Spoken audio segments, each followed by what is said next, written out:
The thoughts, opinions, and most importantly the perspectives expressed in this show are solely those of the participants including all guests, and do not reflect the opinions or practices of More Heights Media and or any of its production or advertising partners. Furthermore, More Heights Media does not endorse or condone all topics discussed during this broadcast. This show is purely for entertainment. You have freedom of speech, right? But your freedom of speech is not free. There is repercussions, and in some cases, to the extreme. Like it's like, you really got killed for your words. I knew it was gonna be one of the mothers. So like if you look at no guy has time to sit there and do that shit all day. I don't know about that. I said it, but that's the message you were trying to get across. Yes. No, that's not. Don't put words in my mouth. I said it, but that's the message you were trying to get across. Check this guy. Who's he trying to finesse? There we go. That's a good one. I'm when they rationalize it. That's when it becomes a problem. It's the rationalizing. That's when it's like you don't identify how sick you are because you're trying to rationalize it. Exactly. But meanwhile, 9 out of 10 other motherfuckers in the room right now will tell you that you're crazy, but you don't want to admit that you're crazy. Yeah, Which is crazy. You know what's even crazier though? The part where she goes, "Oh, people do criminal activity all the time, but they don't get caught." Yes. Like, welcome to my world, brother. Straight up. Yo, bruh. The way I'm interpreting it, you and I can have the same experience, and you can champion your experience, and it can crush me. And that's basically like it's like we define the circumstance, we define our trajectory. Like it's literally all perspective.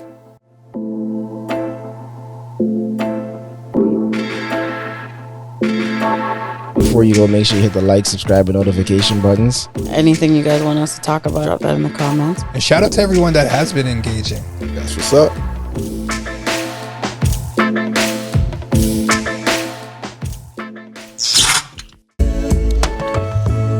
Maybe or maybe not, yo. Trying to be friendly, yo. At this middle age. Greetings, salutations, bienvenue, SB. Man, said bienvenue. Yeah. Bomb. What does bienvenue mean? Isn't it? Welcome. Good. Yeah. Winner again, yo. Do I even still have that joint? Maybe not. Nah. Let me get to the right page, though. At least you do this part. We are star and I feel we show. To my left. We all had that feeling when you walked in the room, by the way. It wasn't just me. Pree. Find her on Instagram at Pree_Pree. But more importantly at www.bodyammo.ca. I feel like we might have to talk for a little bit after, yo. Every gal a Pree. Over here beside her, though, we got Face. Face mob. In the building this week. What do you want again? X? How does that go again? Just face. Just Face on X. How's that going? Nice. Okay. Face mob. Behind the scenes, Knots is back. But this my YouTube. This video by YouTube. Zealous, authentic pictures. Keep him booked. Keep him busy. That part. I go by the name of Bun. You can find me on Instagram at wha'SUP Bun. But more importantly, over here, we got SB, the student.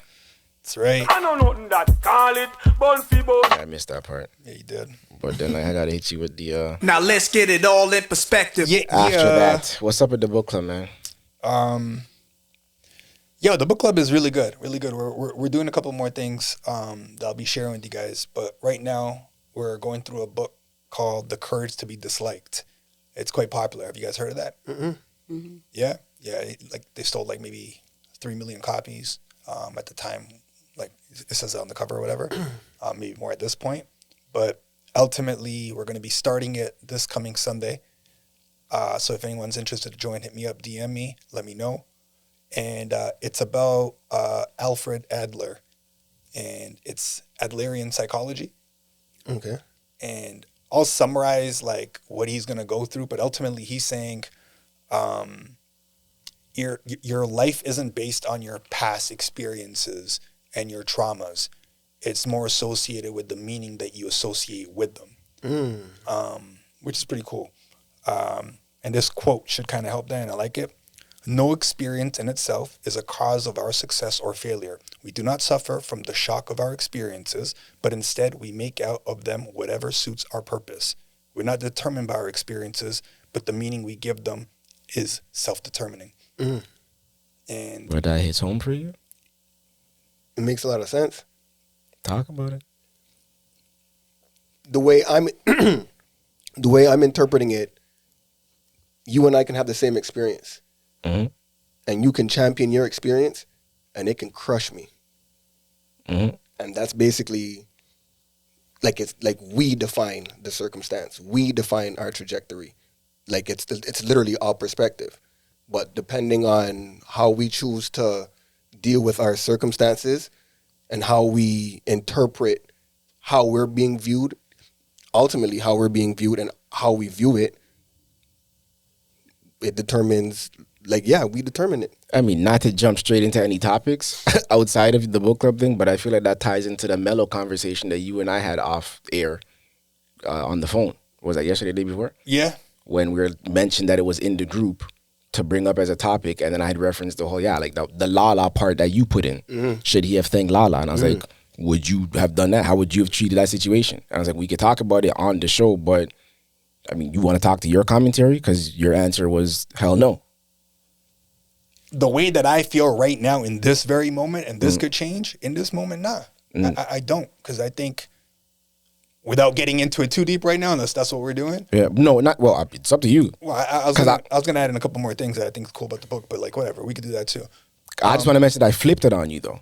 How? Because then I was like, yeah, but didn't that help get you here, though? No, for having sure. to go through the experience with the ex. No, but no, I get that. Yeah. And for sure it does. But this wasn't the only way that I would get here. So to me, it was like, if anything, I may never have gotten here. You're almost, I look at it in this current, I guess, time frame. Like, you almost, you derailed a lot for me or slowed it down. I don't know anything but what's happening right now. So we could go with the what ifs and come up with scenarios and all that stuff. But as of this moment, that's how I feel. So I just threw that out there for perspective, but based off of how you interpreted that same message from him, it's like, that was a real-time example for us just yesterday. Well, but what he's saying is very similar to that, if you really look at it. So it's a good example, because it's like, it depends on, some people get destroyed by their divorce or when they separate, and that's it. And then it looks at, it's basically how you associate that experience and the meaning that you tie to it. So now it's like, I'm broken because of that. Okay, well, that's kind of gone and passed, and that's how you associate it with your current self, but you could change that narrative. So from a perspective standpoint, which is what we constantly do, I think it's a great perspective, a refreshing perspective to move forward with certain things. It's kind of like, there could be two kids, their parents get a divorce.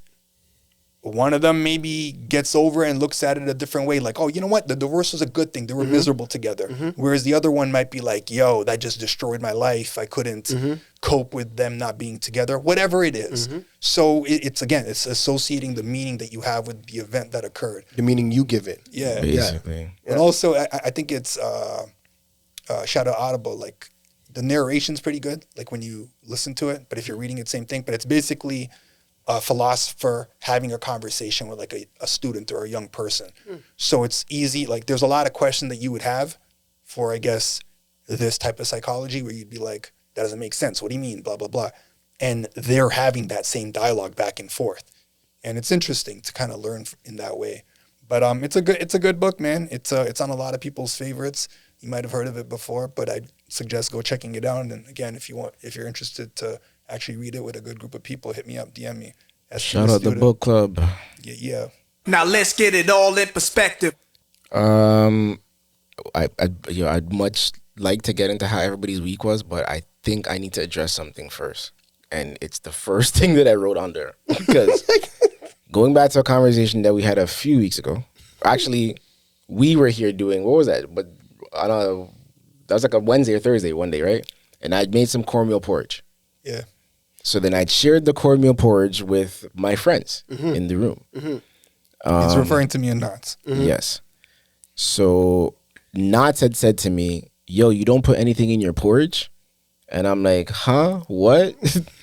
And I'm like, don't say anything more. I need to bring this to the room. Yeah. So now I'm bringing this to the room because everybody in here has consumed porridge before. Whether it's we could even delve into whether it's oatmeal or cornmeal porridge. Yeah. Pree, yes, you too. I don't know. What? I don't eat porridge. You don't deal with it. You never have though. No, What? I don't like it.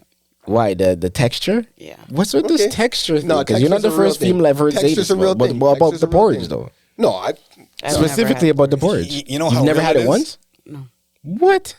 It But is. you've had pudding before? no, I hate pudding. Yo, your daughters never say that to you? What? The I mean, I have texture? another question, but we can have that. Like, if we're talking texture, but Texture with food. yeah, sure, continue. I'm asking you a question. Your daughters have never said that to you? Not really, to be honest, yo. Nah, she's already said that to me before too. Yeah. Eh? Yeah.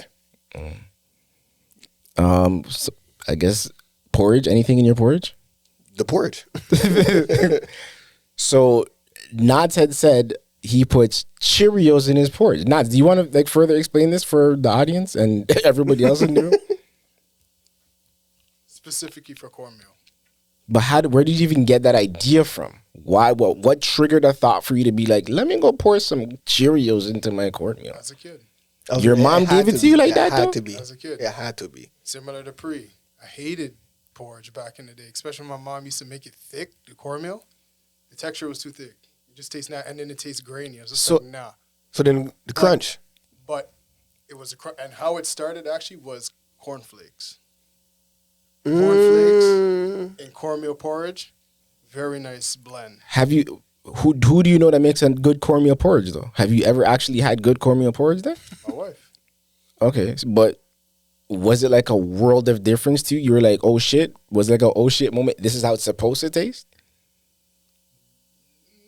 And I'm happy you said that real quick. Not no restaurant thing, no nothing like my wife. Yeah. When I had hers versus what I'm Yeah. used to. And No, was there I've any had other, like your variations aunt or throughout the grandmother, years you never had before. nobody else's cornmeal porridge to compare to your mom's? There's variations, aunts, other family members, restaurants. It's not like how I like it when it's thinner. When it's a little bit more liquidy, I don't like the thickness till this day. Okay. What do you, or what? I was always on the porridge. Yeah, but are you a thick porridge? Like, and are you cornmeal or oatmeal? But like, yeah, They don't matter? Yeah, no. Yeah, but do you think it's nuts that he's putting things in his cornmeal? I've never heard that before, to be honest. Right. But it Like sounded nothing? weird. It sounded weird, but when you explained it, I'm like, I get you. No, but like nothing. So What do you mean Cheerios, nothing? I could get Cheerios sounds like different, but like I've never put anything in my like even once the crackers? porridge is given. Nothing, bro. That's never been like that. That's the first time I've ever heard of that ever. I'll be honest. So then SB's argument was like, you'll still put fruits in like a oatmeal porridge though. People do that. I I'm don't. like that. I've never- understand. Like, walnuts, I've never done it. I've walnuts, never done it. almonds, And I berries. understand that. I mean, I don't know any I don't. Jamaicans that are doing that, but I get it. That's I get Yeah. it. Yeah, it can Yeah. be done. I've done it, but it's just like traditionally, I never grew up doing that, to be honest.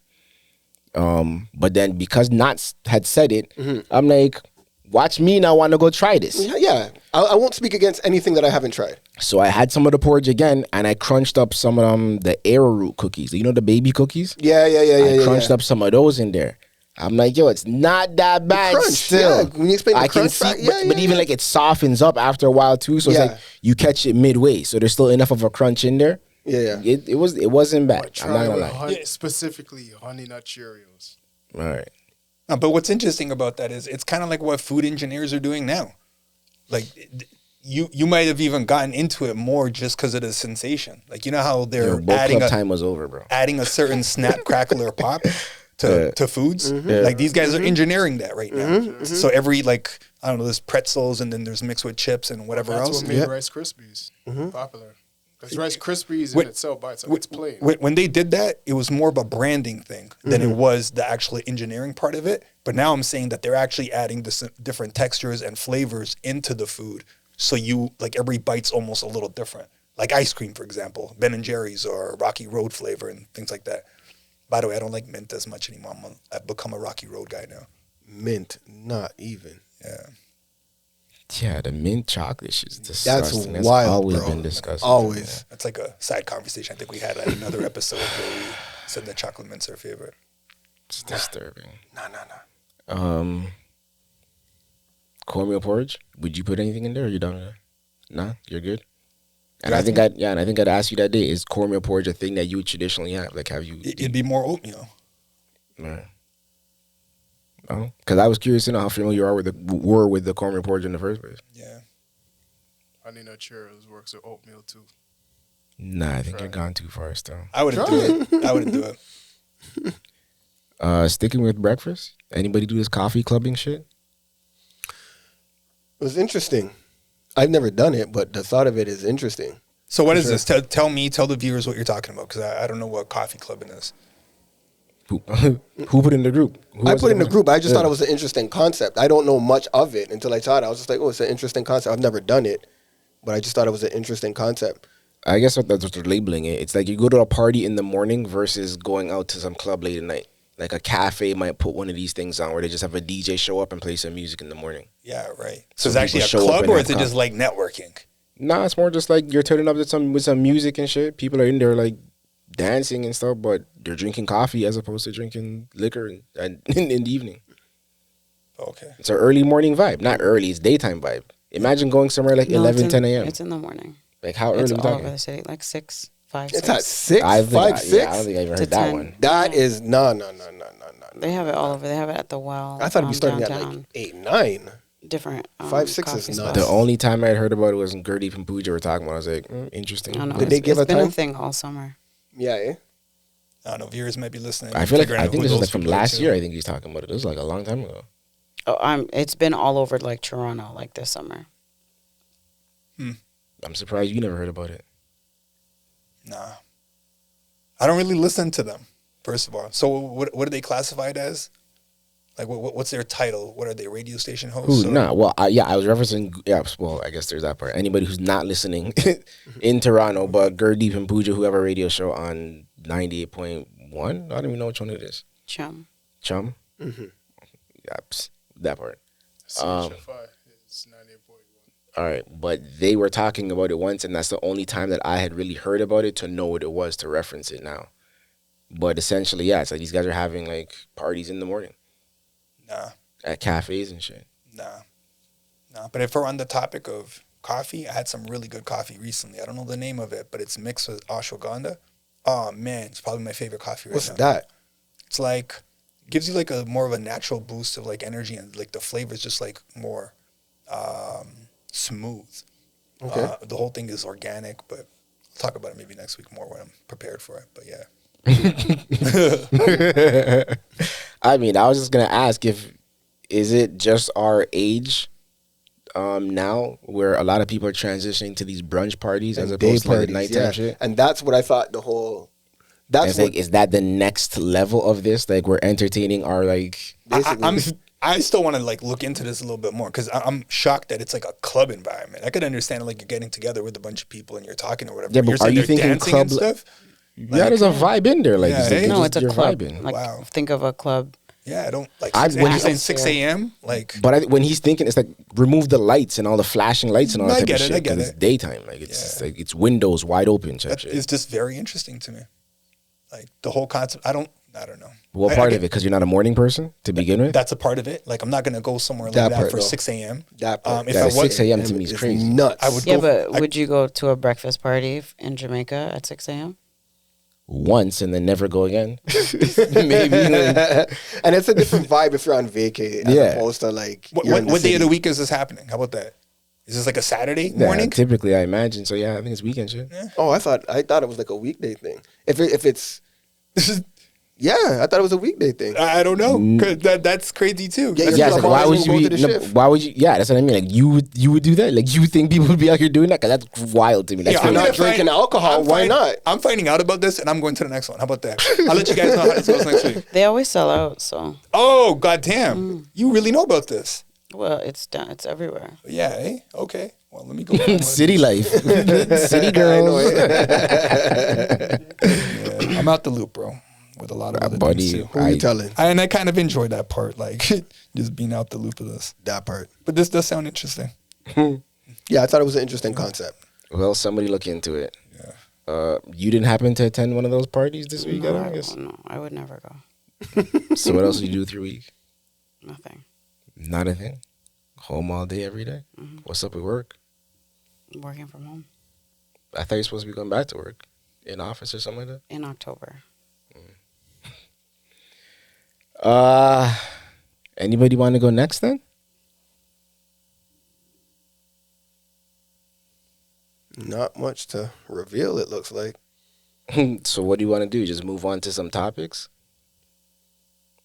That might be better. How about I just stop talking? Because that's the type of time I'm on. No, but like, does anyone else have something to share about their week or what? Like, no, eh? You got something to share about your week? Bro, I could talk all day, but everybody else needs to be engaged. So if everybody else ain't engaged... Oh, I'm engaged. Let's go. How's your week? You sure you're engaged? Because you're over there swiping like crazy, bro. Yeah, you could focus on that or my knees. That's up to you. But I'm asking you about your week. You want us to talk about your knees? You've been talking about my knees. So explain. No, it's nothing to explain. How's your week? No, start there. Help us understand what's going on with your knees. Tell us that story. Because I'm curious. I'm dying to know. You're dying to know? Yeah. I'm in Brazilian Jiu-Jitsu, so I was partaking in the class, and I just got rug burn, that's all. Or mat burn, if you want to call it that. How? What were you doing? It was a takedown. So, on whose part? What does that even mean, on whose part? Like, I'm taking somebody down. Yeah, it's like I wanted you to be clear. If you're taking somebody down or somebody was taking you down. But how would I get mat burn if someone's taking me down? My bad, I get it. You don't really watch that. But, like, yeah. That's what it was. And then just some of the moves that you're working on, like your knees are down. I didn't have my actual like brace or coverage on. But yeah. You seem tense. What's up? And you seem tense too. So let's break those things down. What's up? You're misdiagnosing my tenseness. I'm not tense at all. I was actually like amped and like ready to listen, but then you didn't want to say anything and, you know, focus on me swiping or whatever you're saying. What's up with you? Nothing I want to talk about. So what are we going to talk about? We could talk about anything else. So what do you guys want to talk about? Yeah, you ever notice, so I was going to my week then, if no one wants to talk about it, because I think this is kind of interesting. You ever see parents overdoing it, like the soccer moms or the hockey dads, and you just feel bad for the kid? In terms of like, come on, Ben, like the blaming or the like. Never the blaming part. No, I haven't seen that part. Man, so I saw a little bit of this like a couple of times, but more importantly, like if you do see that, would you speak up? Probably not. I'm good. Like say something to the parent? Sure. Yeah. No. Fair. I feel if you knew them. How about, like, I give more context? If you know the parent, maybe? If you know the parent, then I'd feel a little more comfortable talking to the parent off to the side. But if I don't know, then I'd feel more comfortable talking to the child and encourage them more so than I'm confront the parent. I'm at my son's soccer game. And I don't always like to mingle with all the other parents. Yeah. At times. Like, I just want my own space and it's like watch it on my own. I don't want to for sure have a conversation about the weather. Yeah. All right, cool. So I'm on my own. I'm watching what's going on. And then this next guy comes and stands like kind of in my area. His son's on the other team. Mm-hmm. Cool. Eventually we start talking. Mm-hmm. And the conversation's proper. Everyone's going through it in life. And I don't know what it is about me, but they feel comfortable talking about it. I hear that. And then I let it fly too. And now this guy's letting it fly. It's everyone's going through divorces and separations and baby mama drama, whatever, all that, right? Mm-hmm. All right, cool. So we're having that whole conversation. Have you ever thought about that moment prior to it happening? What do you mean? Like randomly being at your kid's school or something and the same thing playing out that exact same way. It's like, oh shit, half of these people that you don't normally would like feel you can be that comfortable around are actually that cool for you to be that comfortable around. Like I don't open up. I don't think, open up essentially. To be honest, I don't think about it. I don't. It's not like I anticipated it. It just the conversation just went where it went. You know what I mean? And I'm just wondering if you ever saw this in any of them prior to the moment actually happening. Like, I wonder if Billy one day we're finally gonna have that moment where it's like, oh shit, you're actually a cool, decent human being. Like, fuck, I'm going through the same. I've never met this guy. We can relate. Type. I've never met this guy before. But you've seen him before? Nah, never even seen him? This is the first time that I'm meeting him and all that. But we have a good conversation, trade numbers, all that. We become acquainted, right? Mm-hmm. So now we're talking. As long as he's not the one that took you down. No. This is a whole completely different thing. But nice try. So we're talking, whatever. And then his son, like the other team scores on his son's team, right? Mm-hmm. And this guy kind of just goes, yo, whatever. And he says like the kid's name or whatever. And he's like kind of shrugging at him like, why don't you do whatever. He's saying something, right? Mm-hmm. It wasn't even the kid's fault. Mm-hmm. And now the kid's got like this look of like, yo, what? Like, you know what I mean? And these kids are between 8 and 10. You know what I mean? Like, so it's just to give more context. Yeah. And I'm like, yo, to him now. And I'm just like, yo, like respectfully, don't take this the wrong way. But yo, you got to apologize to him for that. And you don't have to do it right now. You, like whatever, but like talk to him later because he didn't even do anything wrong. You're just like looking down at him or like creating this energy that's not even necessary to the point where maybe he never plays that again, or maybe he doesn't enjoy it again, or maybe he has like some sort of issue with you in the future. Mm-hmm. It was just not warranted. And maybe I'm out of pocket. I don't know. He could have been like, yo, shut the fuck up. Like, I was going to ask, how did he receive it? He accepted it, bro. Mm-hmm. Like, he's like, nah, I get it. And like, that's cool. So it just made me think, like, I understand the whole have your kids be competitive. I'm fully for that. Yeah. But I think sometimes parents don't understand how to communicate with their children. And there's more of this like, and I shouldn't say most, like, I don't even think I said most parents. But anyway, the parents that don't communicate the message properly, I think they lose a bit of that relationship or they might take away the fun from them. So I think there has to be some sort of pre-planned way that you're talking to them other than just putting them down. And I've been seeing it more and more. Like, there's another scenario. And this is the one that did happen on the weekend. And there's a kid that he's playing goalie. And his mom's standing by the net the whole time. This is soccer again. And she's saying stuff to him, like kick the ball out, contradicting the coach at times. But just like there to the point where the kid's like let's just say he gets the ball, he'll look at her before he does something. Yeah. I promise you that. Like, I'm not over-exaggerating. I'm watching this. And I'm just sort of taking it in. And again, I know her too. Okay. Yeah. And then, so you know this lady now? Yeah, I know her too. And I go to the games, but this one I actually know. That guy I just met, right? Yeah. So a goal goes in, and she kind of, I'm not saying jumps up and down, but like just that, like when like the other team scores on. Yeah. And I could see it in the moment where the kid saw that and his mom, and like, you know when your face just turns red? Just sunk. So it's one thing that the goal went in on you, but now you just saw your mom do that too. And I just politely asked him, like, yo, can you like please just go stand where all the rest of the parents are, you know? And thankfully, again, she did it. And I wasn't trying to be rude. I'm just like, let him learn. Mm-hmm. Like, let him not rely on what you say when he's about to kick the ball. Let him learn for himself. What if he makes a mistake? That's all good. Mm-hmm. Like, he's relying on you. Like, and I could only imagine like what that would be like outside of that. Like, what's the house environment like? Like, what else is there where this is like a pattern? Because I don't think it's just there.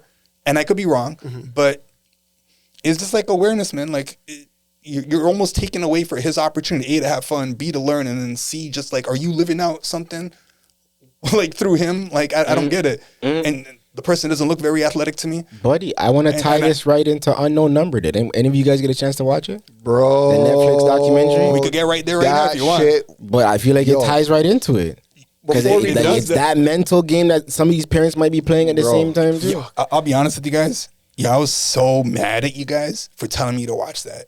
I was so mad at you guys for telling me to watch that. Like, oh man, it's like, could they not just change the goddamn number?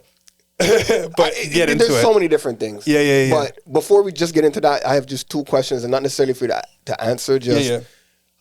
I wonder if the reaction, because you said it was well received or wasn't negatively received on both ends with the guy and the girl, the father and the mom. Yeah. I wonder if it would have been different if you weren't acquainted or if you didn't know them. It would have been like... The first case, I'm not acquainted anything. I just met him. I just think we had a good conversation. But you had enough of a rapport to... Correct. That's what I mean. Yeah. Like, you know what I mean? There was enough of a... I don't think I would have done it otherwise. That's all I was asking you guys. Okay. Like, if it's a complete stranger, okay. I don't... Like, even though he is a complete stranger, but it's like we've talked throughout most of the game at this point. And I think through that dialogue, he was to get a like he used to have a decent idea of who I am as a person. Right. And it's the delivery. Like I'm not trying to say you're bad. And that's why I asked about that rapport. Yeah. And then secondly, at what point, like if you're gonna fall back and let them learn, at what point do you step in? Like how much grace do you give? In terms of what? In terms of, okay, you gotta learn, make your own, like learn off your own mistakes, but then as a parent, you do have a responsibility or obligation to step in and help guide your child and help them.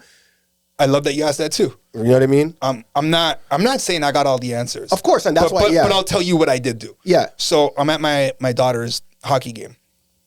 And not game, sorry, practice. And like she's funny, man. Like she goes into her own world in the middle of the practices at times where she'll start skating in circles or like completely not in what's happening in that moment and in her own little world.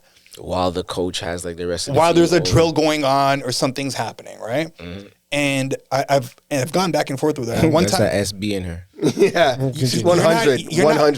You're not fully wrong in saying that, but when it's someone's coaching me, nah, I'm like there in that. All right, but I get fair enough. But I do do that too. Yeah. So I understand this. So one time, and she's sensible. Like I don't overpower her, right? Mm-hmm.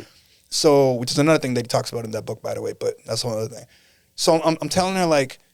One time I told her, I'm like, yo, you shouldn't be doing those circles during practice. And her rebuttal was, no, but I was waiting in line. It wasn't even my turn. There was like 4 people ahead of me. Mm-hmm. Cool, I get it. All right, fair enough. Mm-hmm. This is the second time this happened now. But now it's during the drill to the point where it's actually affecting her performance. Mm-hmm. And again, I'm not yelling at her. I'm not like none of that. I'm just like, what? Like first, I don't want to give you the whole conversation because it takes too long. But ultimately, I'm like, what are your goals in this? What are you trying to do, right? Mm-hmm. And then I'm like, you got to stay focused. Yo, that's crazy. It's like, how so? The fact that you said that in that moment, because that's exactly what I was thinking about. Oh, okay. So telepathy. But no, I did say that to her. And I wanted to just understand what she wants to do. How is she thinking? And not just be like, do it like this, do it like this. But I really like to break it down to them so they understand that like, yo, I'm on your side, bro. Like I'm not just trying to lecture you. I want to see the best version of you. I want you to be the best version of you. And in a way that you could break it down for yourself to recognize it and then act on it. And they do that. Yeah. You know what I mean? She's like, I don't even know where I was now. Okay, so I'm breaking it down for her. The goals, like what do you want? Yeah, what does she want to read? So she told me her goals and all that, and we don't have to get into that. But I'm like, when the coach is saying this right now, you're doing your little circles. Now, instead of like they're playing, best way to put it is like monkey in the middle. Yeah. All right. And she's busy doing her little circles, and someone's passing it to her. And now the pass is getting interrupted. The person's getting the puck, right? And I'm like, you're in the middle the most. And I'm like, it's not because of your ability. It's not because of like them being better than you or anything like that. It's just your focus. You got to focus more. Like, so like, you know what I mean? Just little things like that. So you do have to talk to them. You do have to educate them, but how you do it, I think is very important. And I think like the parent shouldn't be emotionally invested in it in a sense of where it's like this distraught feeling of like, you let me down, you let yourself down, you let the team down, or that reaction of like, you're not good at this, or, you know what I mean? Like have a way to talk to them where they get it. They're still little people, bro. Do you think you'd be receptive if somebody came up to you saying like not to do that to your kids? What part? Like the 2 scenarios that you said, like if they saw that you were doing something and they came to you to tell you that like you shouldn't treat your children like that. I would listen to the point that they're making to see if I could learn from it and if I could improve from it. But in this scenario, I would kind of be confused. I'd be like, no, I'm kind of working with her. I'm not working deterring her. Yeah. So, but would I be receptive to it? Yeah, for sure. For sure. And it's all about like delivery. But yeah, I'm open to it. Yeah. How do you filter it then if you're not the best at delivering it? Have you ever been faced with that scenario? Yo, I can't. And you know what? Maybe as you, because I know you are a manager in your actual workplace. So then is there a way that you are able to like discipline but still be cool at the same time? It's funny because I think you even heard an interaction I had with one of my colleagues, and it kind of just goes back to what SB is saying. I'm trying to work with you. Like we all have a common goal, and I try my best not to come down. It's just like, look, man, you know that this is what we're trying to do. And that right there it wasn't helping us get there, or you were deviating from. And then we're dealing with adults now, so we're not dealing with children. So it's just like, I'm gonna talk to you plain and straight, but at the same time, I'm like, I'm not coming to attack you. I'm not coming to discipline you. I'm not coming to reprimand you. I'm just coming to be like, look, this is what it is. Now, if it's an ongoing thing, then it's just like, look, bro, we had conversations and it's not happening. So yeah, we're just gonna have to go a reprimand route, or we're gonna have to go an official route. See, but more times, it's a conversation. I always start with a conversation. I think it has to be though, no? Like, give people some grace. Like, that's how I like to see it. Like, yeah. I know I make some missteps, or I know sometimes I might be taking an angle that might not be the conventional route. Yeah. So it's like, you might not necessarily see my perspective. You not necessarily see my angle. So it's like, in that twist, I might not necessarily see where you're coming from or why you're doing what you're doing. Because in that conversation, that's where I find out, oh, this is why you're doing it. Oh, all right, cool. Or no, that ain't it. Like, I get what you're trying to do, but at the same time, it's taken away from what we're trying to accomplish. So I need you to stop that, get back to this. See, one of the things that he talks about in the book also is your emotions and somewhat being able to control them. Yeah. And that's like a great example of that. So are you coming from an emotional place when you're telling them this?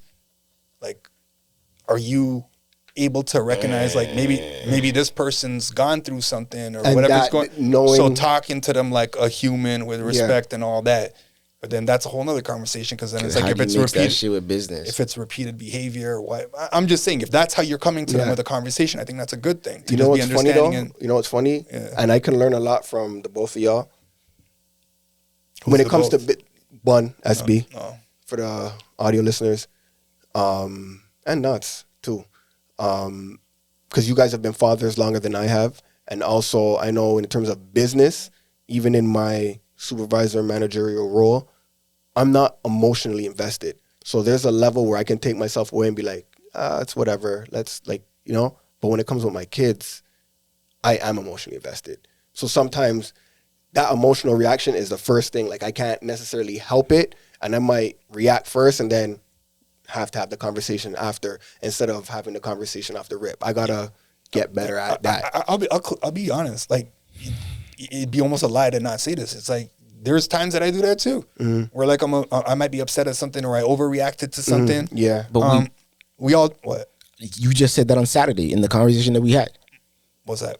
Because I can get into what the conversation that we had on Saturday when you had called me, then we were on the phone, and then moments later you had called me.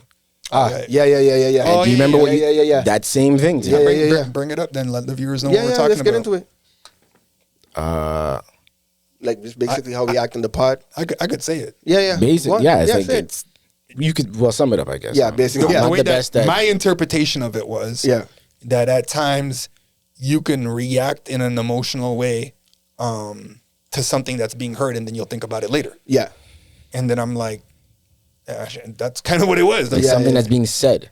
Like, if anybody, Pree, Nas, like somebody could say something to you, and there's been times where you've reacted emotionally to it. In my feelings, straight up. Exactly. For sure. Yeah. See, this is why, the book is so good in that way too. Yeah. Because the guy, like the student is saying that to him. He's like, that's not even normal. So what, you want us to be robots? Yeah. Right? Yeah. And that's what a viewer might be thinking right now. Like, what do you mean control my emotions? If I'm angry, I'm angry. Yeah. But he breaks it down into, like, you have to have small term goals. Like, if your goal is to be upset or yell, then you'll find a way to do it, kind of thing, right? I might not be justifying, but I'm just saying. Example is another one is like what I was saying to you right now. Like, if you're driving the car and someone cuts you off. That happened with us. I was on the phone with this guy, and this guy's like, this fucking whatever was happening. But someone cuts you off, you're not sure, what the hell's going on? This guy's stupid. That's a great example, yeah. What he's suggesting in the book is like, okay, but you could also change your perspective and be like, maybe he's got to be somewhere, maybe he's got to go somewhere, whatever it is. Yeah. So I get how challenging it could be. I could even understand how robotic it might sound, but it's just another level that you could work your way towards, man. I've done all of that already, but I feel like I've concluded it with, I'd rather just not be on the road, period. Okay. You get what I mean? If that's and now that's become my goal that I'm now like chasing. That's like cool. Set my life up in a way where it's like I don't even need to leave the compound type shit. Yeah. You know what I mean? Like what I was gonna say before, like we jumped into that is like the reaction to kids thing. Like I am not above apologizing to them. That's a must. And I've been doing that since they were like as soon as we could really talk, bro. Like it's not, and I know I make mistakes, but I really do reflect on it like that. And I think that's a great thing to do too as a parent for everybody. Like just there's nothing wrong just with the doing conversation. 100%, like man. having the conversation with them. It's repetition. It's like instilling that it becomes muscle memory. It's okay to have these conversations and to continue having these conversations. I think it strengthens the bond. It strengthens the bond like to a whole nother level. And I want that with them. Like it's just like, no one's perfect, yo. Like, and I've said that to them too. I'm like, yo, I'm not perfect. This is my first round at being a father with you guys. I'm not always gonna get it right. But it's like, imagine our parents looking at that shit totally differently and not having any of these conversations. You know what's funny? I had a conversation with my mom last week. I'll say one about that. And it kind of came up like, well, my aunt was over, me and the kids and the wife were over, but we were going back into. So it's this thing with me and my brother, right? Like, I always say that he was treated differently than how I was. I was like, we were raised in the same house, but we were raised differently. And then it started getting into like, I told my mom, I understand you better because I'm a parent now and I understand the struggle. And especially I was the first child. So I was the guinea pig to a degree, whereas they learned certain things with me and they were able to apply it with my brother after the fact. But it's still, we didn't get to really get into the conversation because there's so many things going on, but like that conversation at least was started with my mom. But man, sometimes I feel like they're learning from me, like straight up. And I'm not saying it arrogantly. No, for sure. That too. Like I probably said this on here a while ago, but it's like I remember the first time, like, and it's not like this is super important, but it's very interesting. My father had never, like we've talked about this. My father has never said "I love you." He's written it in a text, which is also like crazy. Oh wow, okay. Which happened like not too long ago. Nice. But then he also verbally said it one time, just going like maybe last year, right? But it's also like I express that with my kids freely in front of them. Oh yeah. And my kids automatically express that freely with me and my grandparents. So, or their grandparents, my parents. And then they do it with each other, but it's never happened to me. So I was like, yo, look at that. Like look at this guy growing and developing and he actually said it. And it was like, I wasn't like emo about it. I was more like a researcher, like, oh shit, okay, like that's very interesting. That's step one in our therapy journey. You know, like it's just, it's like, so there's still so many opportunities to learn from for sure. all of it, yo. And that's, again, another part where I want to be able to apologize to them because I don't want to shut them down to be able to teach me something, which we could constantly learn from, man. Like their way of seeing certain things. As long as the conversation's going and it's ongoing and it's consistent, for sure, you'll definitely get a chance to learn. Oh, for sure. Especially the more they grow. Hashtag us be the student. Have you ever apologized to them where they didn't want to accept it? That hasn't happened yet. Ooh, that's a very good question. Yeah, no, that hasn't happened yet. That's a very good question. Because that could last for days. Yeah, how you mean? How you mean? No, I don't think anything's been that bad. Like the from my perspective, like the most that I've had to apologize about is like if I'm yelling at them about something. Yeah. And then after, like it's like, all right, whatever, like that was unwarranted or overdone or whatnot. No, not yet. Not yet. But I'm sure that'll happen at some point too, bro. I'll give you one. I'll give you one actually to that. There's been a time where I'm apologizing to my daughter and I want to have a conversation about it. And she's like, I don't want to talk about this right now. And I had to respect her, like her timing or like for her to calm down or whatever it was. Yeah. So yeah. Did she come back after the fact and break it down? Yeah. She needed she just wanted to, it's crazy, these little people, but she came back to you willing to talk about it, or did you have to ask her again? I don't remember what happened after the fact. Like it was one or the other. I don't remember what had happened, but I remember her saying, I don't want to talk about this right now. And as much as I wanted to talk about it in that moment, I got it. Like, were you just as accepting of that when you were with your ex?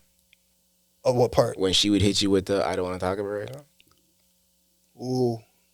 Was I just as accepting when she would want to not talk about it? Like, did you give her as much grace as you gave her daughter? To be honest with you, like, it's so different. One, I really don't remember that time frame anymore. And I'm not trying to, like, get out of it. Like, I don't remember. If anything, I used to think it was me. But, like, the conversations were so, like, not going anywhere. Like, there wasn't really, like, we needed mediation, like, in my opinion, like often in order for something to be resolved, where I don't think it would be like a conversation where we're getting to a solution.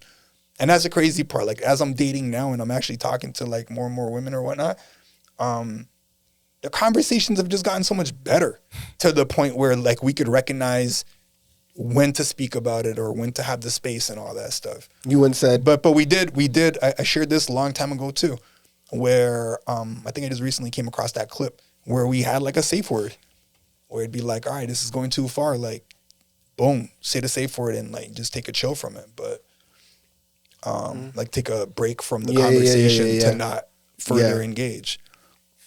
Yeah. But that came way later on. typically does. Yeah. Yeah. All that. Hey man, we could either take a break or this conversation can take a turn. I'm good either way. I prefer the break though. So they don't take a break. My mouth is getting dry still. And be back with some more perspective after this.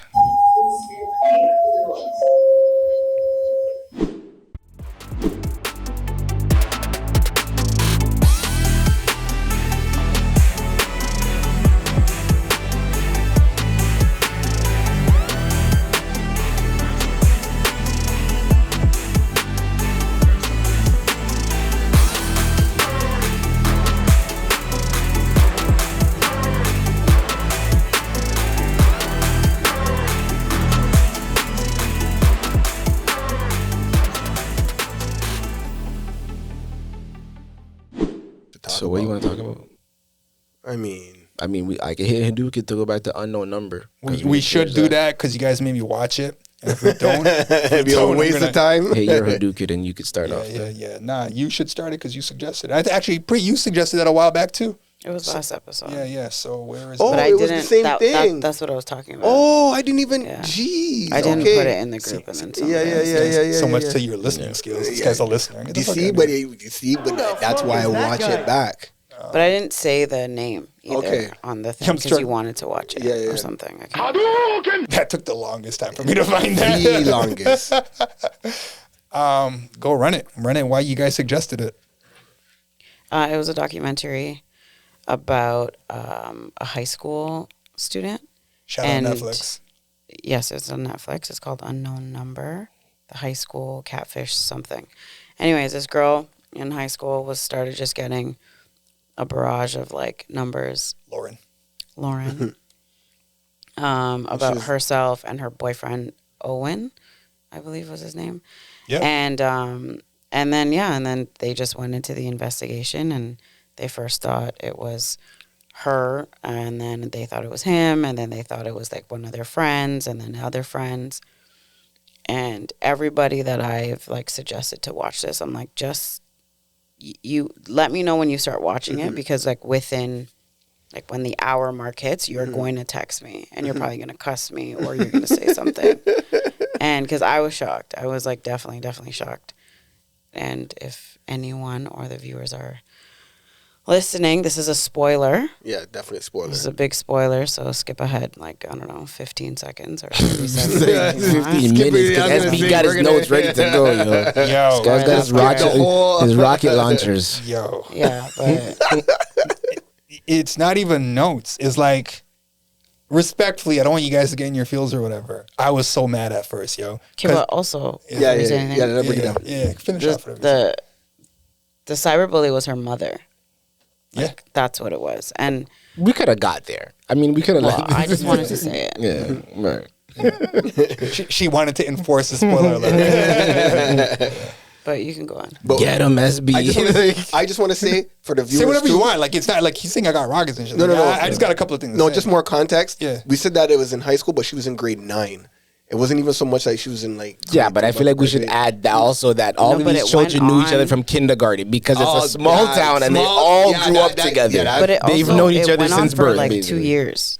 That part as well. I was going to get to that. That's why it's important to know. It started in grade 9. Very, very vile things to her daughter. Very disgust, bro. Like which is why I mentioned it when we were talking about the mother relationship earlier with the goaltender story. No, I hear you. I hear you.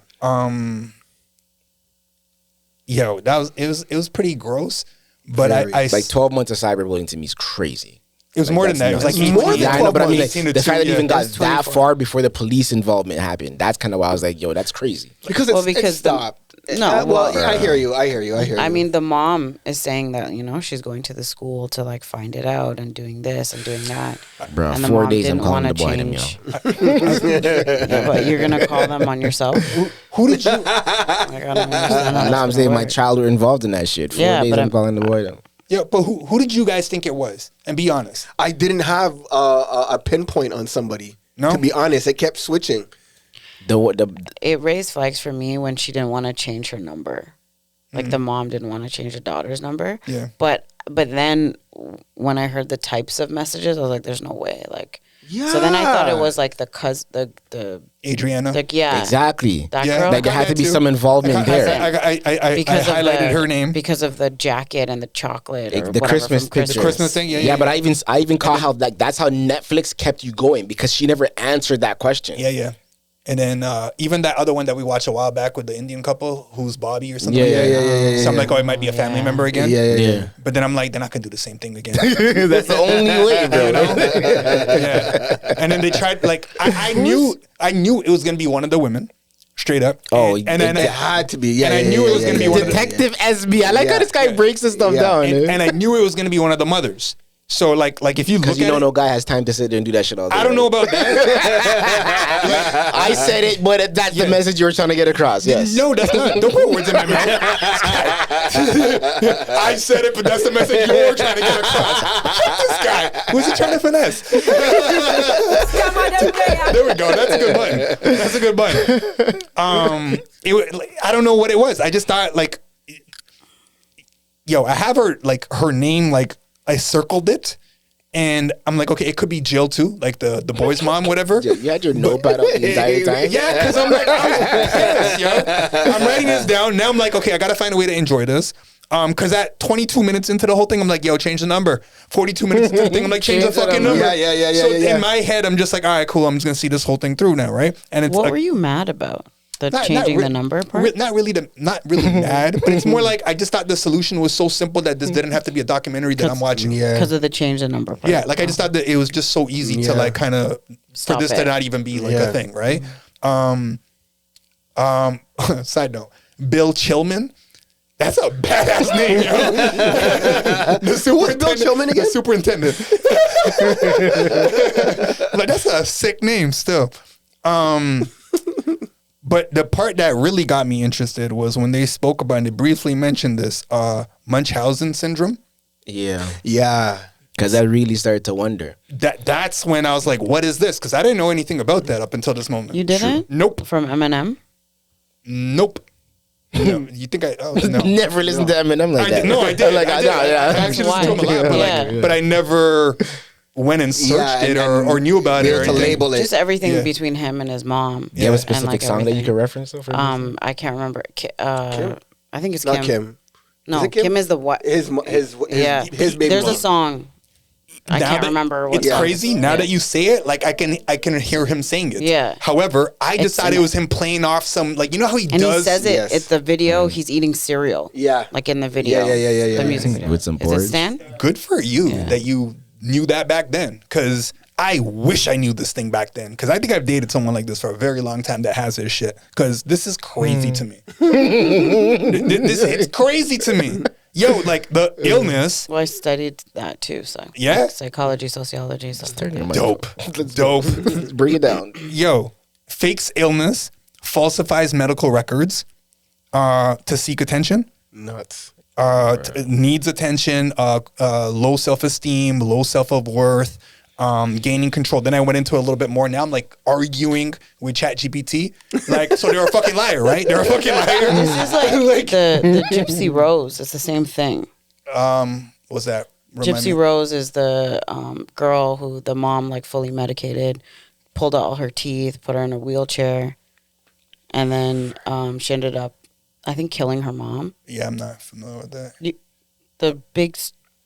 Yo, I really, when I'm gone, I'm just gone. Like, I'm really, I'm. You guys, no one. I would knows have about never Gypsy came. Rose. I heard, Yeah. but I didn't know it was Yeah, the that name sounds elaborate. familiar, but I have no idea what it is. She was Yeah, in jail, then she got released, and then now she's Why are these people out. getting released like this? No, it was a kid.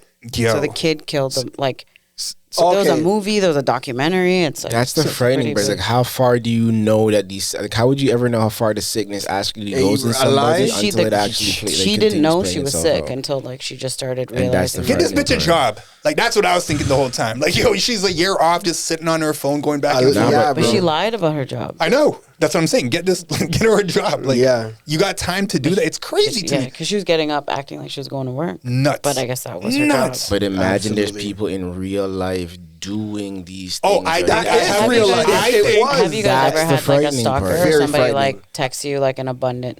Are we talking past tense? Yeah, like I think I've dated somebody for quite some time that has this shit. Like the first conversation when she meets someone is, "Oh yeah, I got a gluten allergy." Like that's where it goes. Oh, I'm celiac positive, and then boom, it's just like. Yo, prove this to me. Isn't that they're just telling you that? No, so man. that It's just like it's almost. No, it's like it's not like we're not even at a restaurant about to eat. Like it's like something completely random. Like, are you going to guys and telling them you have a peanut allergy? Yeah. Because that could kill me. I think that's important. I know, but like, it's like off the rip. If like you eat peanuts and you try to kiss me, I will die. Yeah, but you're not kissing guys off the intro, though. I imagine. This is a different comparison, by the way, but continue. That's death. This is just like your tummy might hurt for a little bit. All right. No offense to anybody that's like celiac positive. But yeah. Continue. So there was that part. They go... hold on. You guys ruined my flow there. They want to seek sympathy. They want to seek validation. They want to... get a sense of importance, ultimately to get the attention. So to me, I was like, never heard of it. They need to feel wanted. Sure. How much do you need? Like the way that. But imagine you had that from childhood, and your mom built you up that way. That's the other crazy thing, and it just continues. I think they've changed the name now. Fictitious disorder. I mean, not just put that on the moms, but like whatever. Yeah, I'm sure it could be like the father too, but in this case, it wasn't. Anyway. So, yeah, all that. So I was. She didn't seem like she was sorry though. Like no, and that's what was even more frustrating. I was actually bothered by the way that, like, when she was confronted by the sheriff. Yes, she was in the. I was just shocked that she was in the. When I found out it was her, like, you're in the documentary. Yeah, I was surprised and the by way that. she was acting in the beginning of the documentary, and it was all normal. It was all like I don't know what they got paid. It's that part for me because I'm wondering, like, yo, like I could make a story right now. Exactly, like who's at Netflix producing this stuff to make them actually like want to do it? Like we've known each other since grade 2 or whatever. You guys go back, like we can make up some sort of story, man. But the part that bothered me, if this is all real, because it could all be a scam, the way that she was grabbing her daughter, yes, that bothered me. Like, but did you off see the body cam? Yeah. Where like she's at the end, where the sheriff is when like the sheriff is letting them know, breaking it down. Yeah, all of that was disturbing. That's all of it. All of it was disturbing. All of it. So much emotional abuse. You could tell that the daughter was like, I don't know, lost, like disassociated. Yeah, she like. Would you call it disassociated? She wasn't. Like, I don't. If you look at her body language, yes, was She's also shocked. like comforting her mom. But if you think look it at was her, shocked? If you look at her face, think about what your child don't know what to do in that type of a moment. No one would know what to do exactly, in that situation. That's crazy. Okay, fair. But then after the fact, she still seems so like, but I still love my mom. Yeah, because that's still your mom, bro. But what I found out about that interview is like when she's in like the pink and she's talking about it. The and pink. she's like, oh, I still love my mom. I still want a relationship with my mom. When she was in the white after she's talking about it, that's 2 years later. Okay. So that's why initially she's like, no, I still need to be with my mom. And after she's like, oh, well, maybe my mom did some stuff that she should have done. I never even broke down the time. I was still so heated and... No, I didn't know. Yeah, okay. Even in the documentary, this is what I read up online after the fact. Okay. Do you guys have like a favorite moment? A favorite? Yeah. Like a moment where you're like, okay. When I found out. I honestly started breaking down in that moment, bro, to be honest. Like you were crying? I'm almost tearing up, yo. Yeah, eh? Okay. Yeah, that shit fucked me up, yo. I was angry. You want to elaborate on that? Imagine. I was like, you told your daughter to kill herself. Exactly. That shit, exactly. But I knew she wouldn't. And then I was like, and what if she did? What? Like, do you know what type of abuse you just like? What did, Bro, like, crazy. But imagine people not even being able to identify it as that. And then saying all these things That's the about crazy her part to I me. think the whole body. documentary is crazy. Yeah, Because all this happened, like and now you're it's for the public to know. anorexic, like this is what you're saying to your daughter. Owen likes BJ's. Owen like That's So when it was and then like you they're find gone out too that far, she has an infatuation with the boyfriend. Yeah. Shout out which Owen. is why she was like messaging the other girl that he met in. she was messaging the whole Poughkeepsie goddamn or town. wherever that How did was. she get that? How did she get that girl's mom's number? Like, I would like to know that. She worked in They tech were and friends. IT. They were friends. I thought she wasn't not them. working.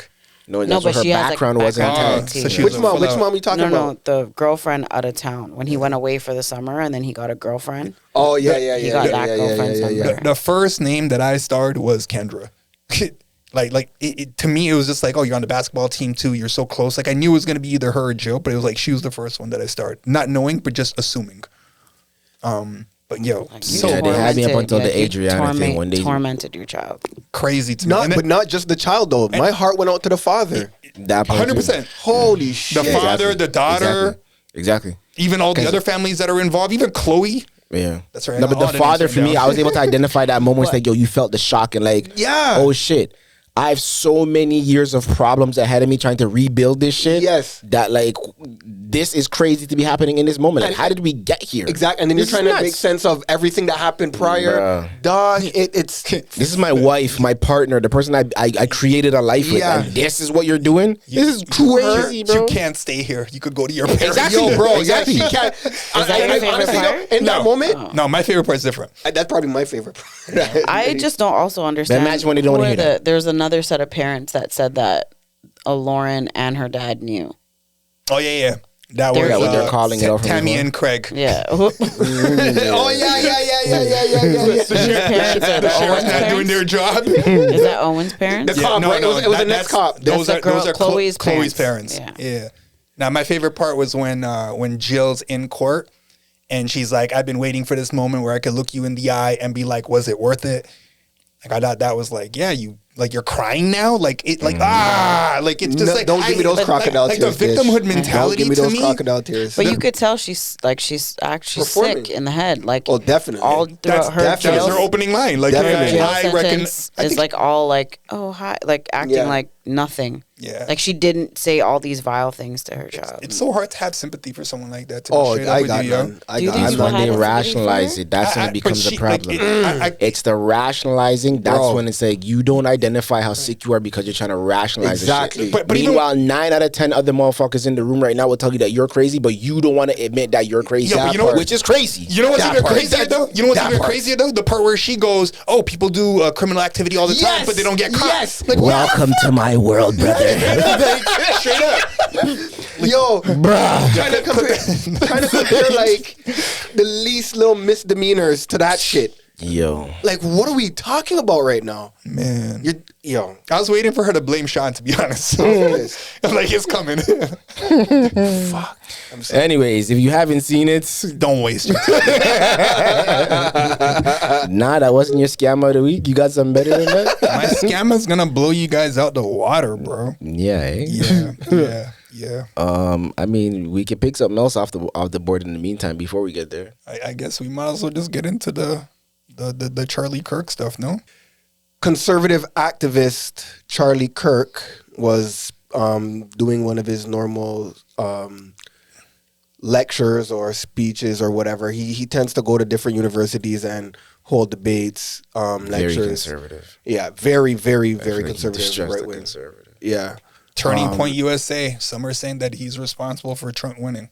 He's definitely key. He was a key figure because at one of the university lectures recently, he was shot and killed in front of all the listeners, and it's become very polarizing because of his stance on a lot of topics regarding race, regarding gender, regarding Everything right wing, like yeah, basically abortions. Basically, You know that at the speech he was celebrating. So he passed it, or he was like on advocating for the bill to have open carry at universities, and he was speaking at the university that they just did the open carry thing on, and it's. You're saying to have open carry at the universities, eh? Yeah, Wow. at that, and it was that university that had open carry, but he was Like somebody used as opportunity to use, like, and so, here's the example of how dangerous so when that he got actually is. That's crazy. shot, Yeah. and he subsequently died. When they found all like the shell casings, they had like messages on it? Yeah, like just different. That part I didn't even know. Yeah. I didn't know that either. Like different. But I'm not surprised in the words least. On the shell casings. But how many shots were there? I could have sworn it was just a one shot. I don't know. Okay. I know of two. I think one was transphobic. Was one of them that was on one of the things. Okay. And I think the other one was fascist. I think I'm not sure about the second one. Okay. I just saw the clip. It's not nice. I guess shout out to the Steady Mobbing podcast too. Like one of those guys immediately when this happened posted the clip about where he goes a couple of people where Charlie Kirk is talking about if a couple people die for my Second Amendment right. Mm-hmm. Not even a couple people, that's what children. It is. Yeah, but in the speech, that's what he's saying. Mm-hmm. And then he's posting his reaction to the fact that he just got shot after saying that, right? Mm-hmm. And then there's a quote someone else put out too. I think he got shot in his neck. In his neck. Did you guys see? I saw it. Did you see the like not the long distance one, like the close? No, You're okay watching the whole thing? What do you mean? It wasn't the close video. Up. I watched it. I seen it. Yeah, it was. It wasn't close up. Like I didn't see his. Oh no, I saw it. I saw the blood gushing out and everything. Yeah, he was up still, right? Like he didn't die immediately because they carried him to his car. But we don't know that. But I saw a video. Yeah, they're carrying him out. We don't know. But if like he's the alive blood, like you see it, and it's like it's bleeding, like he looks like he's gone in that moment. When I heard, when you see it, I mean, I saw it after he was announced dead. Oh, okay. But if I saw that beforehand, I'm like, I don't think he's gonna be able to survive that because it's not. D.L. Hughley put out one of the craziest quotes. And he's like, his message was shot right back at him.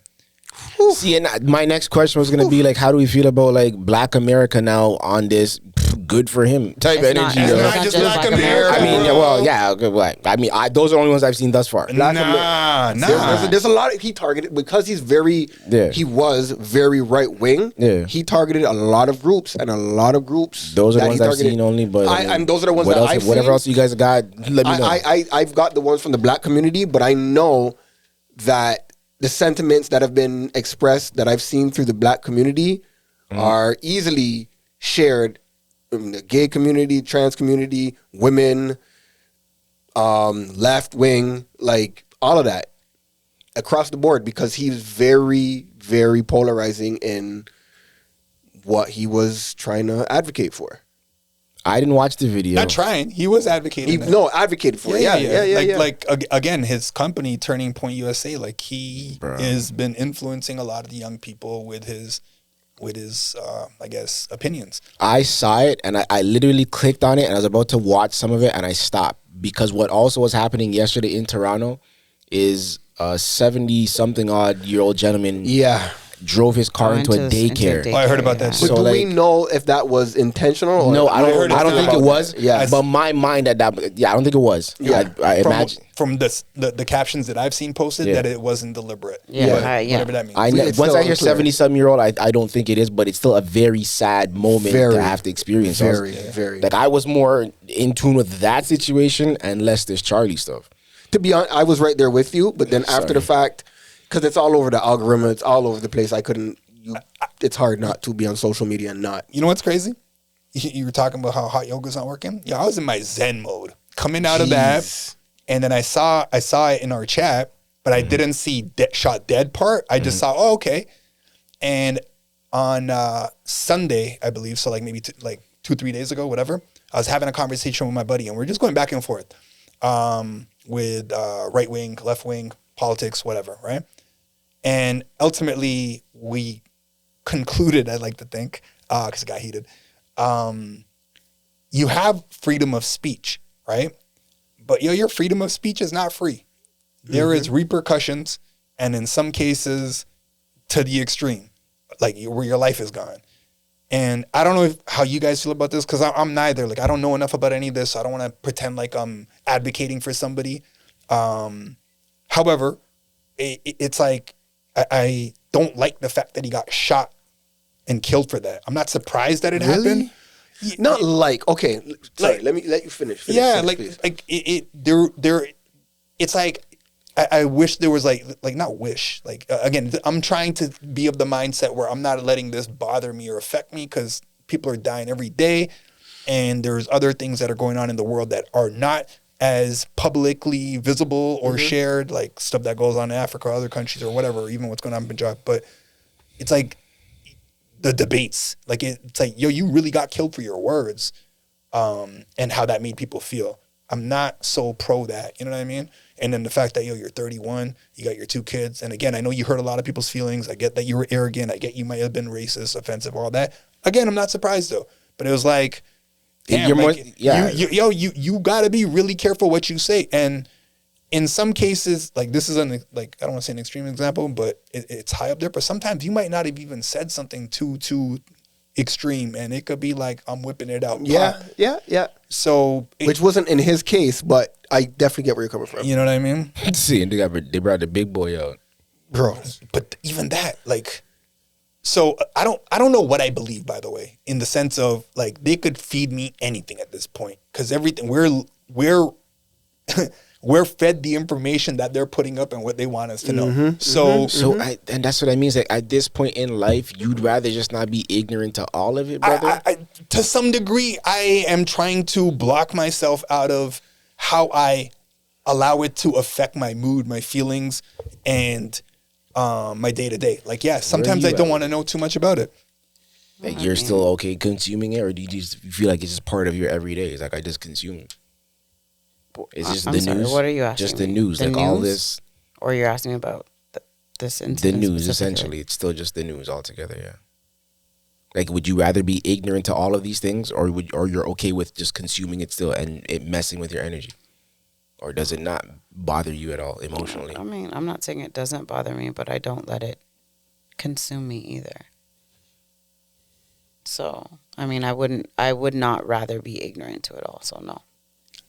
What's the best conspiracy you guys? Sorry, I thought you were done. Sorry. No, I was just gonna say in regards to him, like you said that he got shot for his words, right? Among other things, but yeah. And people get shot for less, right? So some people get shot for no reason. So like there's so much that can go into that. And I'm not saying like, yeah, he deserves to die or anything like that, but people get shot for less. It's a scary world. It's a scary business. Like politics and all that. That's the conspiracy part of it. Is it just the business part? Because we see Trump out here parading at the Yankee game now on 9/11, and at the US, and that was his homie, no? Yeah. Yo, so you get what I mean? Like, but that's what I was gonna say. Like, what's the best conspiracy that you could come up with right now, or that you've heard at this point? Because you guys watch House of Cards?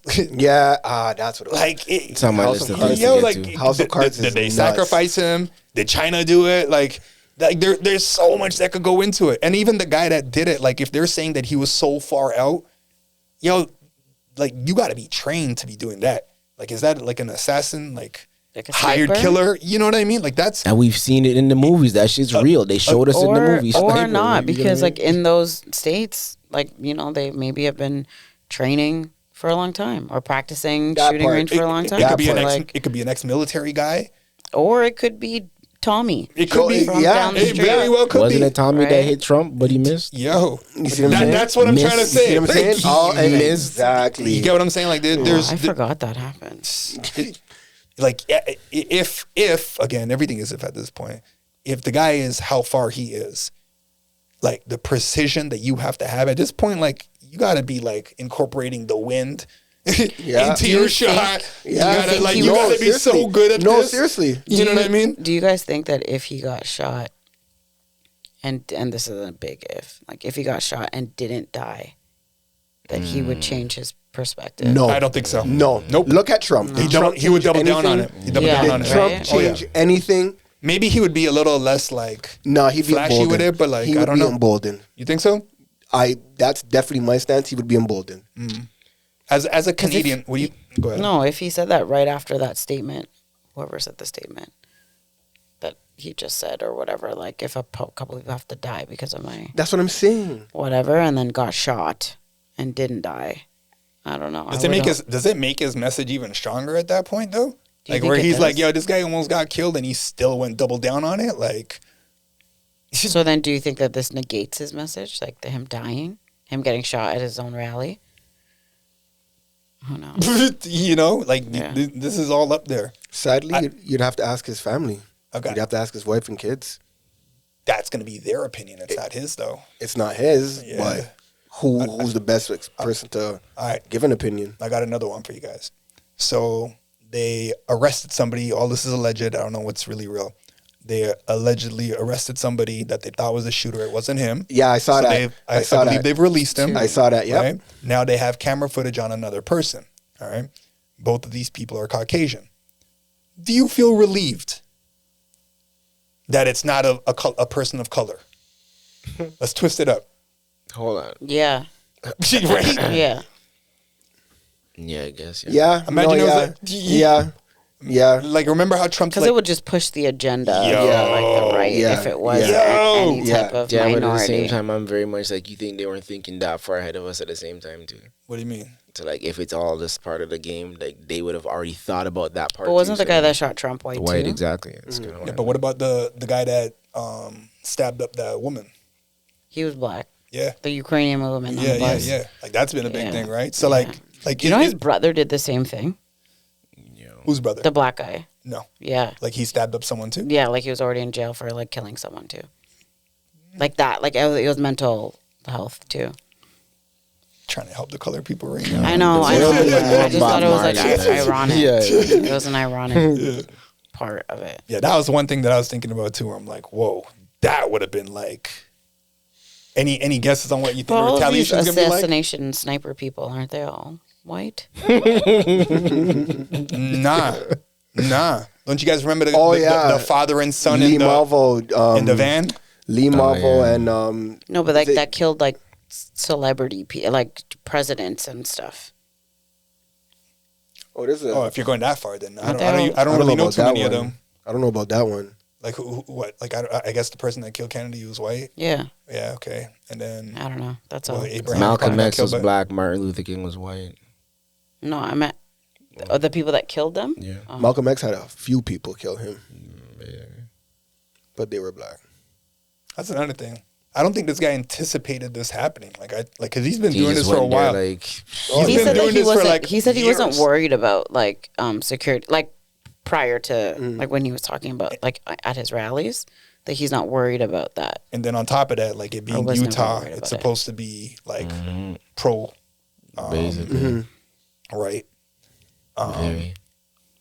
What was that? Very. Yeah. Very, yeah. So like it's like interesting. You don't know when it's coming, yo. Mm-hmm. Massive. That was a very, very big rally. Yeah. Mm-hmm. Is that the break moment? You guys have anything else? I don't know. I feel like we shouldn't go out on that kind of energy with this guy. Don't let him. Don't make Charlie Kirk. No, but like, I'm gonna be straight up with you. We go straight to mellow. Like, that's a hard segue. Yeah, boy, let's do a rich black man. All right. The fuck?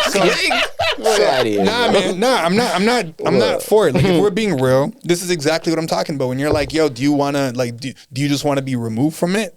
I'm working on just being removed to the emotion to it. This energy, I'm not letting it I don't want to be consumed by it in any which way and like what goes on. Obviously, it's hard to at times, depending on what the situation and what's going on. But like, I don't want to hold that.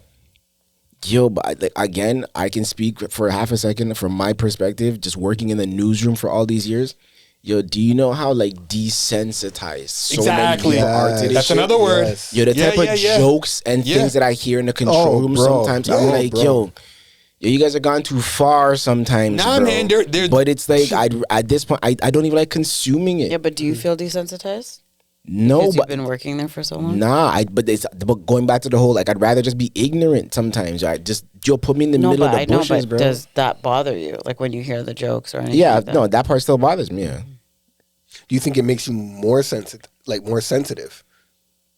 I feel more nasty about it, knowing that it's like, yo, that's where we're at with this. Nah, I'm used to that. But I think social media also got us there now too, where it's like, yo, everything's just online. It definitely the type of things that you see on the internet is like, holy smokes. Because you could say whatever you want, but you can have a mask on. Like, not even a mask. You're like, you're not even a face. There's already people that lost their jobs because of the words that they've said. Like, people like do not care. No, their opinion is their opinion. Like, I'll give you an example. Well, they're hiding behind the screen. Exactly. Saying, right? You know how they talk about, like in the U.S., politics is like one thing that you just don't speak about, and I think the other was religion or something like that. All right, so I went to Atlantic City last year, and I'm at the poker table, I'm playing, right? And I'm not saying I'm a shit disturber, but at times you're a fucking shit disturber, bro. You won't call yourself a shit disturber. I want to have a little conversation. I want to see what's going on. So I'm playing with a bunch of these Americans. I'm talking to some of them. I'm not talking to some of them. And I say exactly that. I'm like, hey, they say that you guys get like these are the two conversations not to have amongst Americans, right? How do you guys feel about Trump becoming the president? How quickly, and I mean how quickly, that shit was about to pop off on that table. It was crazy. Like, it was literally like this. Oh yeah, I fucking hate him. Oh yeah, what the fuck? He's great. And like right away, it was about to stir up. I'm like, okay, well, like let's just end it right now. And then I remember like the lady turned to me and said, "This is why you don't bring it up." And I'm like, damn, it is real like that. Like, it's real, bro. So there's people celebrating this right now. Last year, when Trump became president, I was on a cruise, and like you could see like a sea of red and like mega hats that people would like wear, and like you would see like the polarizing of like people like not talking to people that were like chummy in the pool. That's rough. They're not talking anymore. Because like you're in a confined space now. So ain't no hiding that shit now. I got you for 4 more days. You never talk about it, right? So like that was a thing. They never talked about it, and then when they won, they celebrated. People celebrated. And then the ship became very, very polarizing. So you're right. They really did your mood change at all at the same time? No, I walked around. I shit disturbed a lot. I'm like, I'm Canadian. I don't subscribe to anything. We got our own problems right now. but to that point, there's brothers, there's family members that it's a wrap. Oh yeah. And I don't remember what book I was reading at this point now. But even with this too, they say that it goes to the point of like, now you're challenging my beliefs and my identity. So it's like you're almost arguing for somebody that is so against what I believe in, who I think I am, that they can't control the emotional part of it. And it's like, I'd rather just not talk to you, bro. Like, just get out of here. And that's a wrap. There really isn't like a. I mean, like I also think this place. is changing a lot for people too, because like you'll see people post about Charlie, and then like people say like, if you have any sympathy for this man, unfollow me, like get off my page, like, whatever. So like it's it's causing a big thing, just for sure. No, everywhere. Well, I got sure. For sure. Because like even the people, for example, when what's his name died, Derek Samuels. Kevin Samuels. Yeah, when he died, and like the men that were posting like R.I.P. whatever, like and it was a lot. Like, they were just like, "Are you insane?" Yeah. Is this? But again, do what you want. Like everyone do what they want. But is this a big shot at democracy? Because that's kind of where I was going with this, yo. Even if we're talking from like across the world, like so you hate him, you don't like him, you're against everything that he says.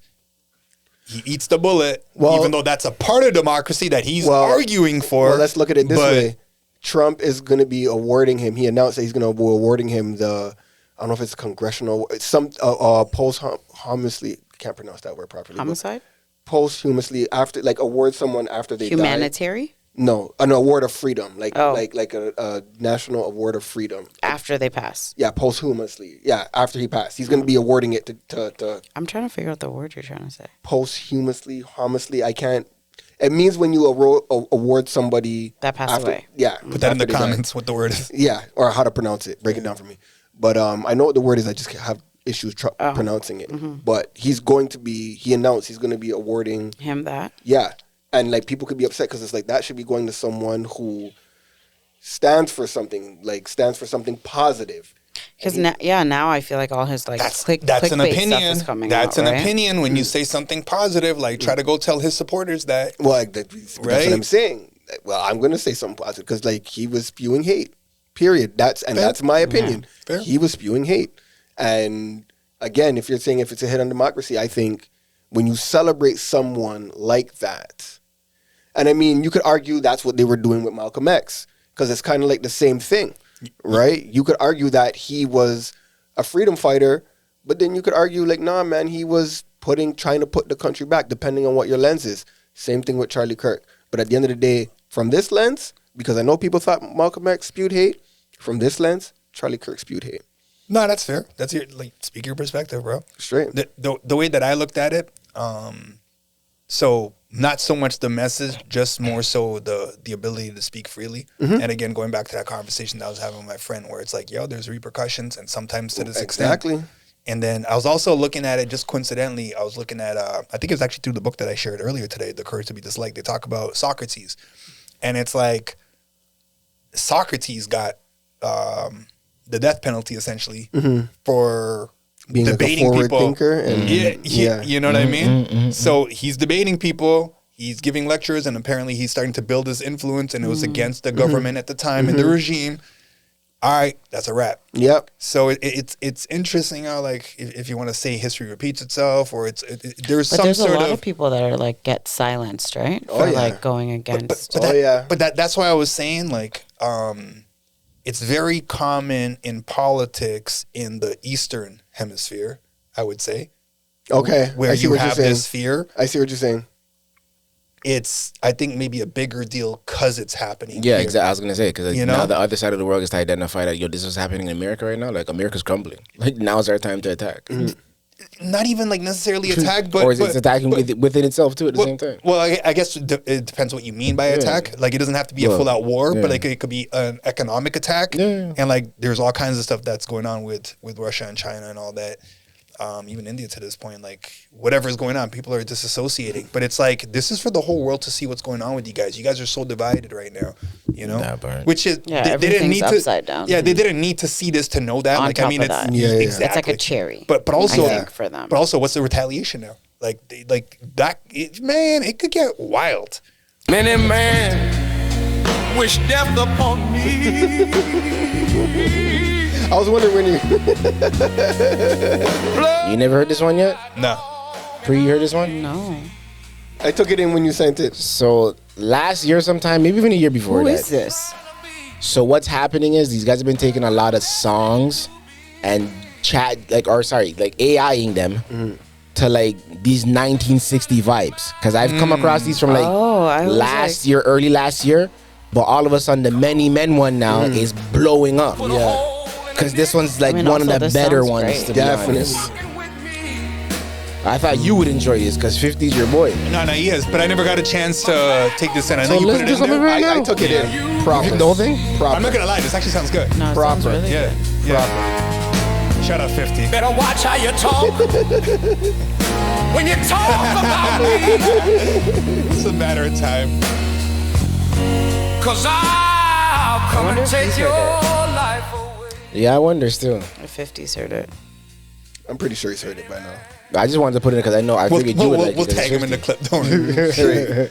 But is it your first time coming across it? Like any of these clips where these guys are taking these songs and then flipping them to like some 1960? The 1960 part, yes. I've heard people rap over different beats with different voices. Yeah. Like Biggie will do like in the club or like whatever, like something different like that. Nah, this is like they're going way back into yeah. like, No, but that has a nice vibe to it though. Like Very, it sounded there's good. a few It of sounded them. good.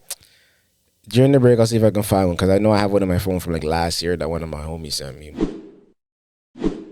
This episode is brought to you by Body Ammo. More than a look, it's a lifestyle. Pick up some body ammo to protect your mind, body, and soul. Now, back to some more of SUP. It'd be weird if I changed my rating. Hey man, I won't judge you, eh? Yeah, haha. What? Yeah, Brampton guys gotta stick together, man. Half Brampton, half UK, yo, because he's from Brampton, but then he moved to the UK, I guess, primarily. He ain't really around like that. Is he Artist of the Week? I guess you can call it that because he's releasing a new project. What's his name? Who? Corey? Brampton and the UK? Yeah, Northside Benji, he's releasing a new project, yo. That was Harder to Please off of the project, which isn't out yet. It'll be out on, I think, September 19th or something like that. I think that's what I saw. Yeah, September 19th. Do you like his music? I do. In terms of like the younger generation rappers coming out of the city, but like again, like I said, he's like barely here. I do prefer his vibe over most of them, to be honest. I'm looking forward to the release. The only thing, my only critique is Benji don't switch up his rhyme patterns too much or his flows. So it's like, yo. So everything sounds the same? Kind of, sort of. Like, yeah, for the most part. 'Cause he does have a 1-2 other like freestyles and stuff where he sort of switched it up, but for the most part, it's the same vibe. Which I enjoy for the most part, because that song is kind of like my vibe. Yeah. But I don't want to hear a whole album of that now from you, a whole project. For sure. So give me something different. But I like the lead single, but it's like, I'm hoping that there's more there. Well, that's him. Is yours mic? I think your mic's up. Yeah. How does he differ than Gunna to you? Because Gunna, like Gunna from America? Like Gunna, yeah. Because Gunna, it's the same thing. Yeah, I know. What, this song? Yeah, because Gunna sounds the same on every song. Is that the argument that you're making? Yeah, because you just said that about Benji. It's that he gives that exact same vibe. Yeah. Wow. But you're asking me, how does he differ from Gunna? Yeah. I honestly, I don't listen to that much Gunna, to be honest, but I agree with that take where it's like, yeah, he sounds the same on every single project. I have heard more from Benji, like I said, in terms of like some because he has a Charlie Sloth freestyle where he switches his flow and stuff. Like, I've heard him do it, but I don't listen to enough Gunna to even hear Gunna do it because every single Gunna song sounds the same. All of his beats, his flow, the melody, it's literally like you can just swap them out. Every single song. It's like that PD Pablo and the Usher It's the same thing. Every time. But I'm still looking forward to the project, to be honest, yo. I think SB should support him because he's from Brampton. Nah. Whatever this guy's into. We already talked about it. You're bringing it back. What? I should support I think him you're just mad. Brampton. You want to get to your scammer, yo? Part 2? Do you need the music again? It's like a scammer within a scam at this point. Unless Pree's got something in the relationship category real quick for the week. Run it. Let's go. Now this guy needs his music all over again. He always sets the vibe. It's become the scammer music now. Yeah, I guess. Should actually giving you the song. Hey, you can send that to me later. What? You can send it to me later. Actually, no, I'm gonna change the scammer music to the actual scammer song, bro. All right, play it. Put it up. The clip. All right, so. Are we waiting? Oh, you're not gonna put the clip up? This is the actual clip that I gave you that you put up the first time. There's a whole clip that goes with this? No, it's just for you guys to see it, really. The same thing you had up. Yeah. That, yeah. So there's a man in Alicante, Spain, a 50-year-old man from Lithuania. There we go. So he pulled one of the strangest scams ever. Man, I didn't even say my whole beginning fucking part. I fucked this shit up. All right, let's do that again. Do your own research because I might be a scammer too. So I saw this on Travel on IG. There's a man that fakes his heart attack. He's done it more than 20 times at different restaurants to avoid paying the bill, which I think is hilarious. And the picture kind of show like he looks like one of those guys that would do something like that. He's got a little bit of a butterbean thing going on over there. Like he's in his character. Yeah, somewhat. Like look at him squinting. Like he ain't having a heart attack. Look at him. He's like, am I good? Am I good to go? I just see his tan. That too. The other thing. Does he get taken away by ambulances? Very good question. That's what I'm saying. Like, how do you really fake that? What about the ambulance bill? Is the ambulance bill higher than the food at the restaurant? Based on what they're saying, his routine. He gets up and walks out. He orders an expensive meal like lobster, steaks, and whiskey and all that stuff. That clenches his heart, dramatically collapses when the bill arrives. When the bill arrives. Yeah. Yeah, restaurants eventually caught on and police arrested him multiple times. He's now facing a possible prison sentence for what locals are calling one of the most bizarre dining scams in Spain. Inflation is real. Yeah. It's also getting hot over there. Maybe that's where the tan came from. Yeah, but like what happened there? Like it worked a couple of times and you got addicted to that behavior? Hey, man. I think so. Right? Hey. Man. I'm so mad at myself. Why? Because you want to try it? Yeah, that part. Oh, man. Anyway, yeah, that's what it is. You guys ever do anything like that? Not like this extreme, but like a situation where you dine and dash or whatever? One time still. That's it once? Yeah, just once. Yeah, one time. But it was very dramatic. Yeah, it was in Montreal in like 2004. Yeah, run it. That was the first time I did it. I think I did it one other time, but Montreal was like, it was like the worst service ever. It was like 9 of us. 9, eh? It was a bunch of us. Maybe more than that. Hard Rock Cafe in Montreal. All guys? Nah. Oh, okay. Guys and girls. Okay. But it was a busy night, and I think we just had a long day, so we all just wanted to like sit down and like enjoy our food. Yeah. And then to get the bad service on top of that, it's kind of like ain't no one paying for this shit, bro. Yeah. And I got up and boogied, and they were all looking at me like, he ain't serious. He ain't really gonna do it. Yeah, I got up and I boogied. Yeah. Like I've never that's the first time I've done it with like the confidence. The first time I did it, but it's like the confidence that I had doing it was like, no, I'm in it. Like I'm dedicated to this. I'm leaving. And once I got up and left, everybody boogied. The bun ain't paying it. Why am I sticking it on them? I'm not covering his shit. Not covering it. Yeah, exactly. That's not, I'm not covering his shit. Let's go. It was like 9, 10. It was a lot of us still. Everybody boogied. How old were you around this time? What are we? 2005 would make us 20, so then I was 19, no? Yeah. It's 2004, because we went to Montreal 04, 05, and 06. That 05 trip was epic. 04 was good, but 05 was epic. What did you go for? Concordia Culture Weekend. It was like for all 3 years we went for Concordia Culture Weekend. Also because one of the man them had a big football game on there. But it was tied into it. 05, 8 of us went on there. That was a big thing? Well, the Concordia Culture Weekend, the event. Yeah, it's kind of like Windsor Sports Weekend, but Montreal had their Concordia Culture Weekend, same shit. It was a social weekend, I guess, for horny college students. You know what I was saying? Like that's what I was trying to get at. Like it sounded like a bootleg Windsor Sports Weekend, but not the bootleg. That's what it sounded like to me. Wow. I was just talking to somebody about this the other day though. Was it you? I swear I brought this up with somebody. Concordia Culture Weekend. Cause Yeah. At that time, Facebook wasn't even like big at that point in time. Mm-hmm. So imagine one of the man them were over there chilling with a bunch of like kids from Boston College. Or 1, 2 may even come from Harvard for all I know. I don't know, but because Montreal's closer for those guys, a lot of them from Boston were over there. So then Dippy now, John knows to me, Dippy was the first man on Facebook from Toronto. Yeah. Because all of them, and that's where Facebook started, in Boston. Oh, yeah. Facebook was around for them times because I was in Windsor. But it wasn't blown up though. It wasn't blown up. I had it because I wasn't here. So maybe that made more sense. For me, it was more like they literally came over and were on some like Facebook shit. And it's like, none of us knew about it at the time. And Dippy jumped on. I was like, Facebook. Yeah. I know. And look where we are now, Facebook. I know Ontario was like, had a lot more members initially when it first came out as well. I don't know if it was like a test market or what, but there was a lot of people getting on it from here. Enough. Let's just say GTA, if not Ontario. Enough. Yeah. I wonder, does Facebook say when you joined? It must. Yeah. It'll give you like a... But a lot of people don't even have their logins anymore. Because it goes back that far. But going back to the conversation we just had outside a while ago, because I'm like, yo, when's the last time you like smoked a spliff after brushing your teeth and how bad that taste is? Yeah. I'll never forget that weekend, yo, waking up in the hotel.